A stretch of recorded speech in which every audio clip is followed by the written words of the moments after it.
Hola amigos de Reunión, bienvenidos de nuevo a nuestro estudio bíblico basado en el libro de Gálatas.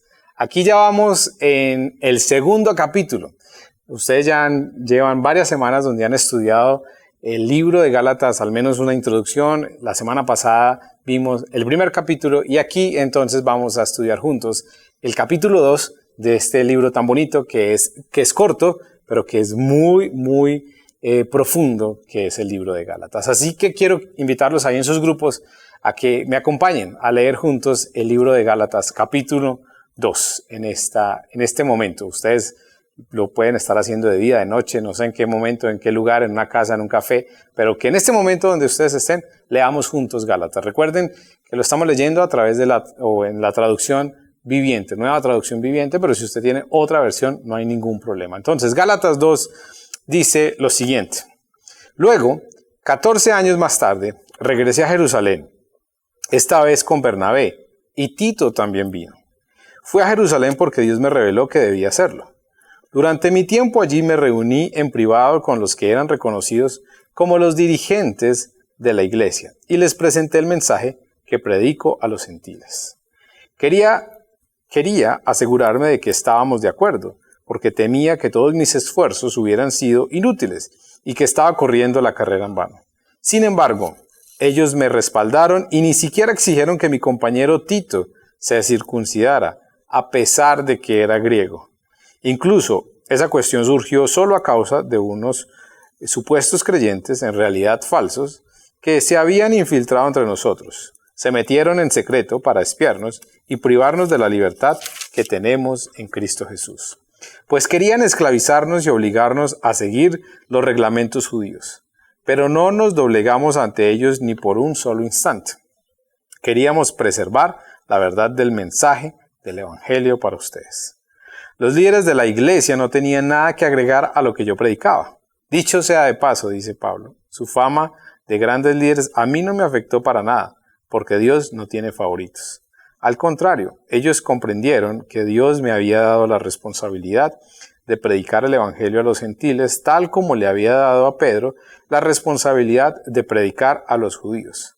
Pues el mismo Dios que actuaba por medio de Pedro, apóstol a los judíos, también actuaba por medio de mí, apóstol a los gentiles.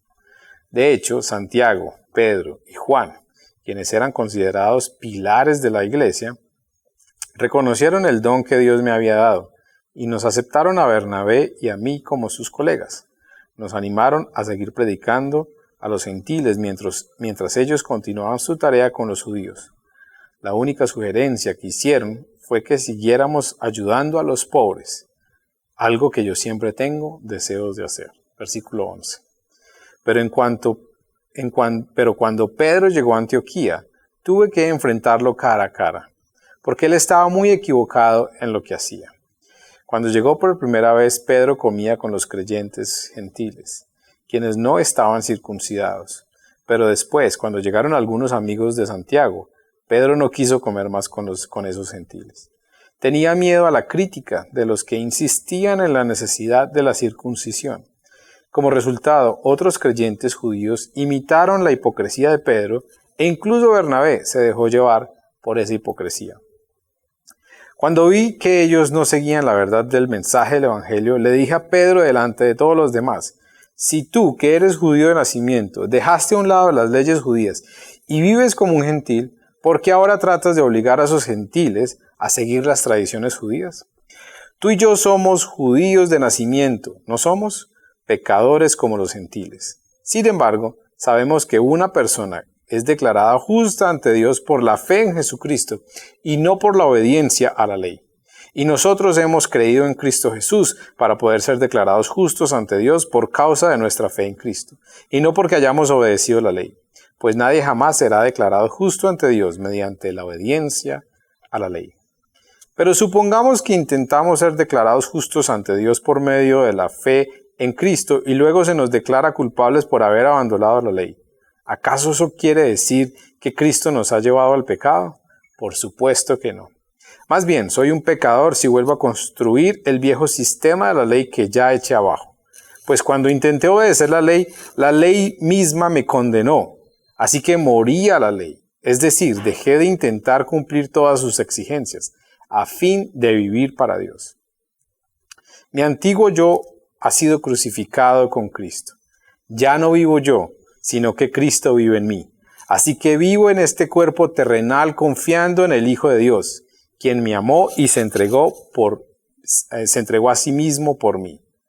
Yo no tomo la gracia de Dios como algo sin sentido, pues si cumplir la ley pudiera hacernos justos ante Dios, entonces no habría sido necesario que Cristo muriera. Amén. Este capítulo es hermoso y yo sé que ustedes lo van a volver a leer ahí en sus grupos, pero antes de compartir nuestra primera pregunta que siempre hacemos en el estudio acerca de qué nos dice este capítulo acerca de Dios, quisiera hacer algunos comentarios que me llaman mucho la atención de este capítulo 2. Ustedes pueden ver aquí cómo hay un enfrentamiento, un debate, digámoslo así, entre dos gigantes de la fe, Pedro y Pablo. Y esto nos habla de la iglesia y de las diferencias que hay aún en la iglesia y cómo ellos tuvieron que hablar también de esa situación.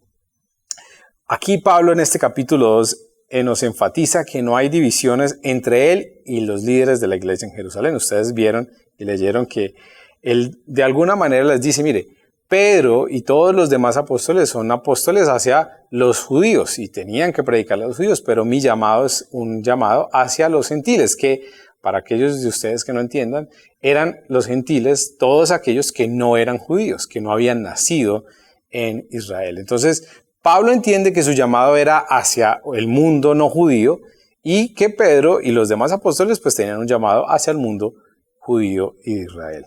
Pero aquí Pablo está hablando de que el tema va mucho más de un rito ceremonial como la circuncisión, porque él mismo dice, fue tanto que entendieron lo que estábamos haciendo y que que las buenas noticias de Jesús era para predicarle a todo el mundo, como ha sido desde el inicio la intención de Dios, que aún al que estaba conmigo no le pidieron circuncidarse siendo griego.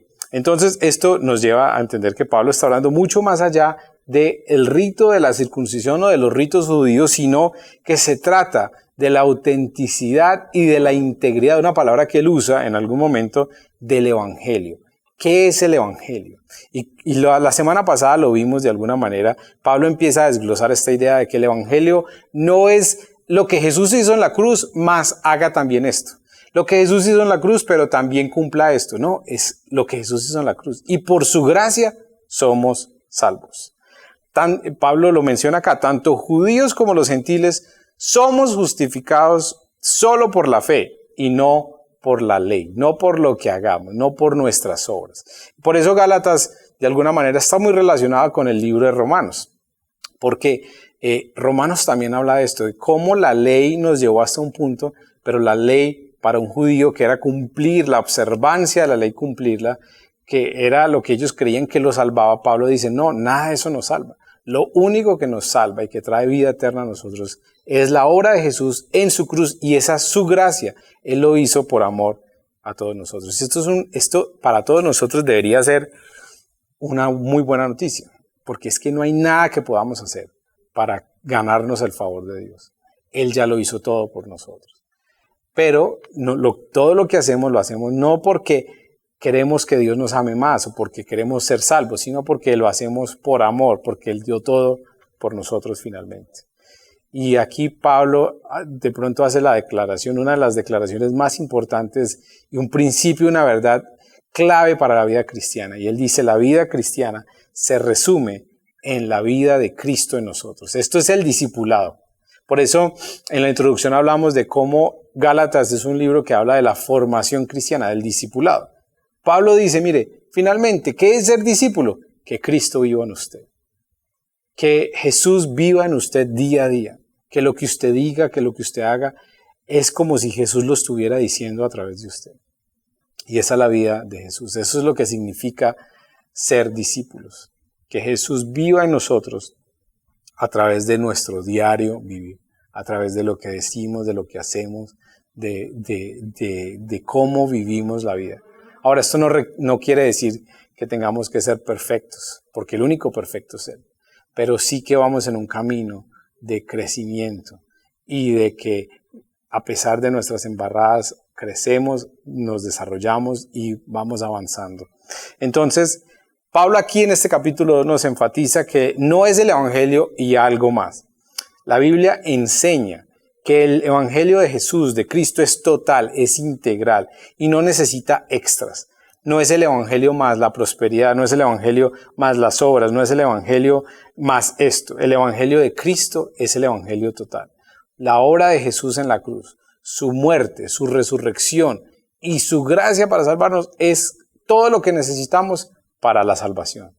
Lo demás es añadidura. El evangelio es completo. Y aquí ellos estaban luchando con esa idea. Porque piensen en esto, eran judíos que tenían ritos, que tenían ideas acerca de su religión y que creían que seguirlas y digamos observar algunas de ellas, como el caso de la circuncisión, pues era parte del cumplimiento de la ley y era algo que los hacía acercarse a Dios. Y aquí Pablo está diciendo nada de eso ya, porque Jesús hizo todo en la cruz por nosotros.